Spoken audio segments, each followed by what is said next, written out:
KVGC News Time, now 7 minutes after the hour.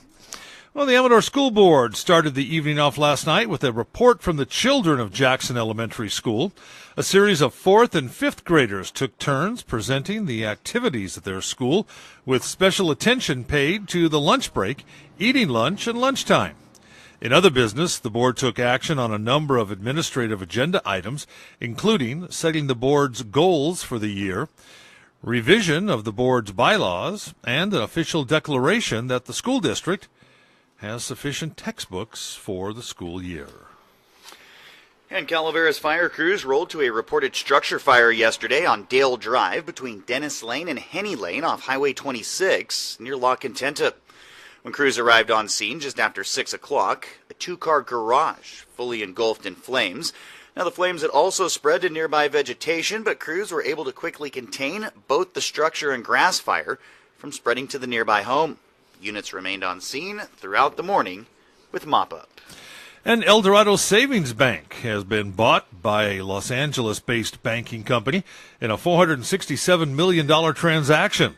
According to a press release earlier this week, PacWest Bancorp and the El Dorado Bank announced the signing of a merger agreement in which the latter was acquired for $466.7 million. El Dorado Savings Bank said in a prepared statement, quote, "We believe a merger with PacWest provides an excellent outcome for our stakeholders. PacWest is among the best performing banks in the country with a stellar merger track record," end quote. El Dorado Savings Bank has 30 offices in Northern California, including Amador County, and 5 in Nevada, and none are expected to be closed or consolidated following the merger. The El Dorado branches will join 74 California branches of Pacific Western Bank. The merger will add business lending services to the El Dorado's branches, which in some cases is the only bank in certain mountainous counties in the Sierra Nevada, and will give PacWest a total of about $26.7 billion in assets, approximately $2.2 billion from coming from the El Dorado Bank. The transaction has been approved by both boards of directors and is expected to close in the first quarter of 2019. El Dorado was founded in 1958 and is one of only 6 remaining locally based banks in the Sacramento region, down from 20 local banks 25 years ago. Well, with an uptick in car burglaries throughout the city, Jackson police asking the public to be more aware of items left in plain view in unlocked vehicles. Now, in the past couple of months, JPD had several reports from citizens regarding their cars being burglarized. On each occasion, the vehicle owner either left the doors unlocked or windows down. The department acknowledges there are more people walking the streets of Jackson late at night and early morning, so to cut down the temptation to steal, lock your vehicle, keep personal items out of plain sight. If anyone has info on car burglaries, contact JPD investigator Doug Gray, 223-1771. And the search continues for a missing Calaveras County man. 65-year-old Shannon David Scott went missing on the morning of October 29th, headed for an appointment with Veterans Affairs in Rancho Cordova. He was last seen wearing a black shirt, white shorts, and brown shoes. Weighs about 170 pounds, is 6 feet tall, again 65 years of age. He's believed to be driving a white 2018 Fiat with a California Purple Heart license plate. The license plate number is 9038PH. If you know of the whereabouts, contact the Calaveras County Sheriff or any Sheriff's Department. Well, tickets now available for Hospice of Amador and Calaveras' 19th annual Celebrate Life Art Auction. The agency's signature fundraising event will take place Friday, September 21st at Carmare Vineyards and Winery in the Shenandoah Valley.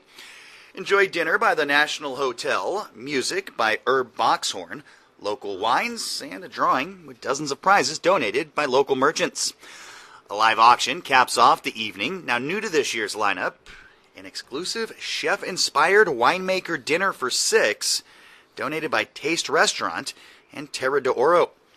Now, tickets for the Celebrate Life Art Auction are available. Tickets and tables of 4, 5, and 8 available, but they will not last long. All proceeds from the event benefit Hospice of Amador and Calaveras, the region's only nonprofit independent hospice agency. To purchase tickets, 223-5500 or hospiceofamador.org. And this is National Suicide Prevention Week. And today is part 3 of our 4-part series exploring the high suicide rate in Amador County. Capital Public Radio's healthcare reporter, Sammy Kayola, looks at how isolation affects mental health and the heightened risk for suicide among the county's senior population. Fiddletown, California sort of feels like the Old West. There's gravel paths, a blacksmith shop, a saloon, a library that looks a lot like a barn. Most of the homes here are across the creek or tucked up into the hills.